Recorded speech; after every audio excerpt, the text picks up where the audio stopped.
Hello, Freedom Warriors. If you've been reading my blog, you might know that I've been building up to telling you the story of my experience of a little thing called decentralization. And it's so that I can get across this idea to you that I think will solve a lot of our problems. We're escaping the cult, right?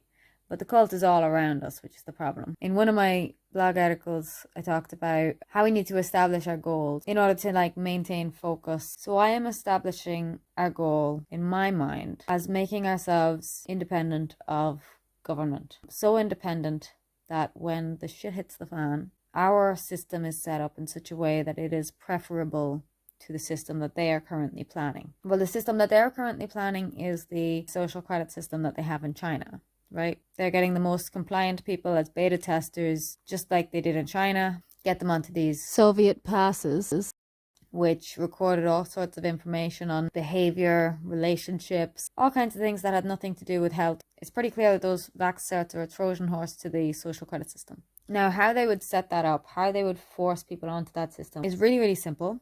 Our fiat currency, the money that we use, which isn't really money at all, it's fiat currency, that was always designed to fail. No fiat currency in history has ever been successful, so it's always been known that it's eventually going to fail. When it fails, we're going to experience hyperinflation, like you saw in Venezuela just a few years ago. Like I wrote in my last article, this fear of a cashless society is kind of irrelevant. It doesn't matter if you're going to have cash or not, because our money is going to be gone. Our money's going to be worthless. Our currency is going to be completely worthless. Any notes you have will be worth as much as a leaf from a tree. Any coins worth as much as a stone from the ground. Any money you have in the bank. There's a video I posted on one of my blogs about a Romanian guy's experience of hyperinflation, and that's what he said about his uncle who experienced it a generation before him, that his uncle had the money to buy 3 houses, hyperinflation hit, and all he could afford with that money was a black and white TV set. So if you're worried about a cashless society, I would snap the fuck out of it. Cash is unarguably valuable to us, but what we really need is a new currency. Our existing currency is owned by the banks, and they control the supply, and if they want to hyperinflate it, that's what they'll do. Now, they're preparing, because they know historically fiat currencies fail. As it starts collapsing, the banks will print more and more money to try to save themselves. That's inevitable. But what they're planning is to have a complementary currency, which is going to be this digital euro. I mean, if it was really going to be complementary, you wouldn't call it the euro, right? You would only call it the digital euro if it's going to replace the euro.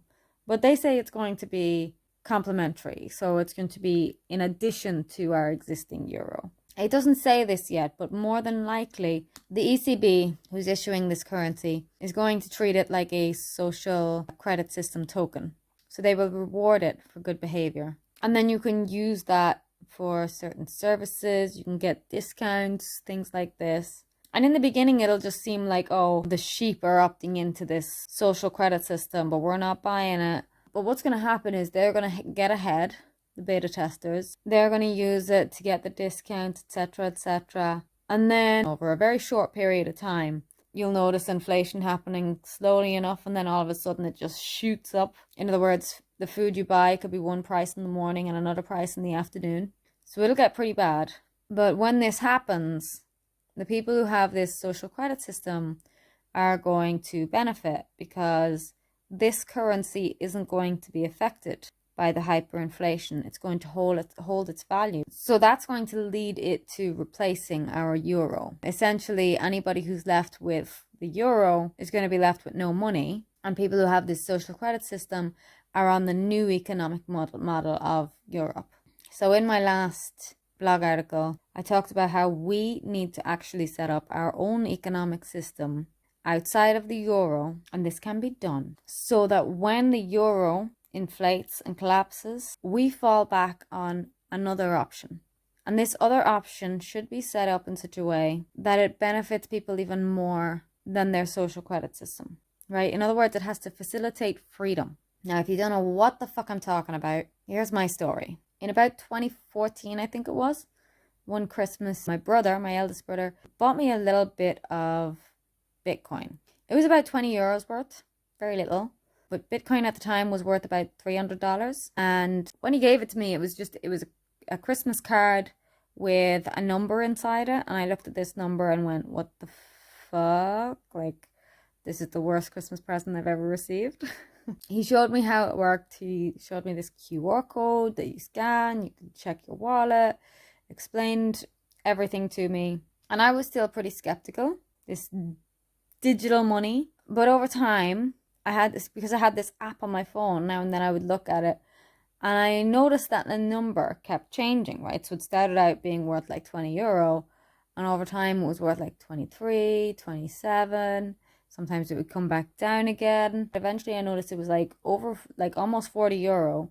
So it had almost doubled in value in the space of about 3 months. And my whole family had gotten this Christmas present from my brother. So my whole family were intrigued by this and, really asking questions. What is this? How does it work? How can we take advantage of this? I was wondering, like, if this is supposed to be money, then how do I spend it? So he showed me how you could buy stuff off Amazon with it, and I did that. I would do that when the price was high. And then when the price went low again, I'd get my brother to give me some more Bitcoin. I just paid him in cash. And I did that for a little while until my whole family, who were interested in this idea, started a little experiment. It was on a messenger app that's based on Telegram. It was called GetGems. Telegram is an open source messenger app, which means you can build apps on top of Telegram. You can use the code to build like another app, and it will be like, if I was using this other app, I would still be messaging you on Telegram because you have Telegram, but I have this other app that's built on Telegram, right? So I'd still be able to message you on Telegram while I'm using this other app. GetGems was an app based on Telegram. Essentially, it was a cryptocurrency wallet. So I was able to keep my Bitcoin on this messenger app, and we were able to text each other money. Anytime I needed money, like I could text my mom, she would send me Bitcoin, and I could sell that on the exchange. No matter what country I was in, it was faster than any bank at the time. So this experiment that we did in the messenger app was we would every week or every month, I think it was, every month, we would all at the same time distribute a voluntary amount of money between the 6 of us. This was to demonstrate how a universal basic income could work, right? I'm not advocating for this. This was just an experiment within our family. We just wanted to see this idea of voluntary donations. I might end up with more than what I donated. Like, so in other words, when you're doing really well, you might make less from the universal basic income. And when you're not doing very well, you might make more from the universal basic income just because other people within the network are doing better than you. That was the experiment. And then as time went on, we started to notice that the transactions were getting quite slow. Bitcoin itself became quite slow. So Bitcoin is a prototype, right? A prototype is like the first of its kind of like Bebo. You all remember Bebo or MySpace? They were like the prototypes of social networking, and they were replaced by Facebook. Bitcoin is a prototype. Keep that in mind. What happened was Bitcoin became really, really slow, and it also became expensive. The idea was that it was cheaper to send transactions and it was way, way faster. But as time went on, because there were so many people trying to use Bitcoin at once, and it wasn't designed to host so many transactions, when there was loads and loads of transactions being attempted at one time, it became a race. The miners, which are the people who hold servers that mine for Bitcoin, right? Anybody can do this. I could set up a server to mine for Bitcoin. I don't need anything.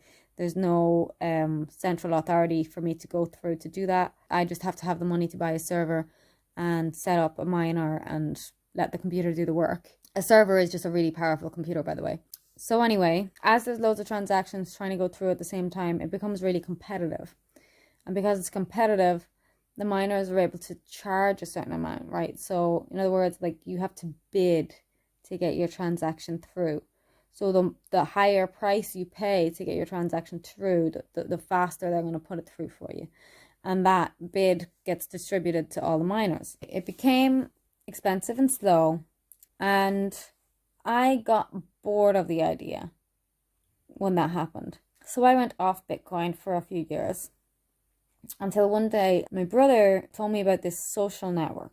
He said it's based on blockchain, right? Bitcoin is based on blockchain. Blockchain is basically the technology that enabled Bitcoin to happen. Okay, it's a decentralized ledger. A ledger can consist of any types of transactions. So like the transactions you see on Bitcoin are like actually sending money from one place to another or mining the cryptocurrency. Those things are transactions. But other transactions you could have are the types of things you'd see on Facebook, like when somebody likes a post, when somebody comments on a post, when somebody views an ad, when somebody enters personal information about themselves. All of those things like entering data, anything that is considered data, the moment that it's logged is basically a transaction, right? So he was telling me about this social network based on blockchain and telling me that these people are making money from posting online. But when I went to the website and looked, I mean, it was crazy money people were making, but I could see that it was a lot of coding, it was a lot of developers, it was a lot of, computer scientists, data analysts, and I had no experience of any of that. I thought it's interesting, but this is not for me. Until a couple of weeks later, my brother just sat the laptop in front of me and showed me this girl who'd posted a makeup tutorial, and she made $30,000. Yeah, this blockchain is decentralized. There's no company that could reward this girl. She posted it on the social network, and everyone who's on the social network, which is mostly nerdy guys, they voted for her post. So this is what got me hooked anyway. I saw that this girl made so much money, and then I decided, okay, I'll give it a try. So I started looking at all the other posts, the posts that weren't related to coding. What are other people writing about that other people are making money from? And there were lots of people doing their own personal like cooking blogs and like fitness blogs, but everyone who joined started by making an introduce yourself post, and the introduce yourself posts usually did quite well. I did a little video. I had a little guide dog at the time that I was training, and there was 2 other dogs living with me as well. I just did a video of me talking about my experience with Bitcoin, and I wrote a few sentences about myself, and I posted it. I kind of just considered it a lottery ticket. I was like, it's a free lottery ticket. I just post something and see what happens. Like, if I make money, fucking great. If I don't, who cares? It's like, what do I got to lose? A few hours later, my brother texted me and said, go look at your post. And I went and looked, and I think it was at $200 at the time. And by the time I was claiming the rewards, it had gone up to $600. That post was valued at $600. Now, the rules of the system were that half of that becomes a stake, and the other half becomes liquid. Liquid is your assets that you can take out and sell. So $300 worth of this cryptocurrency, I was able to send it to an exchange, trade it on the exchange for euros, and then send that to my bank account. And I got that money and spent it on clothes in Amsterdam. I went shopping in Amsterdam. The other 300, at the time the rules were that it takes like 2 years to power down your stake. So long story short, the rules of that kind of changed after some time to 3 months instead of 2 years.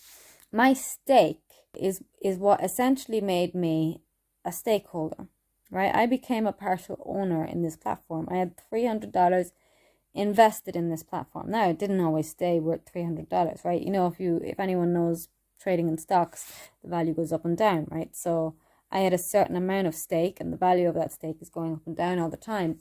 The interesting thing was that I was earning it rather than buying, and you never had to buy it. So anyway, I was earning cryptocurrency and earning stake in this platform, and this stake gave me a voting input.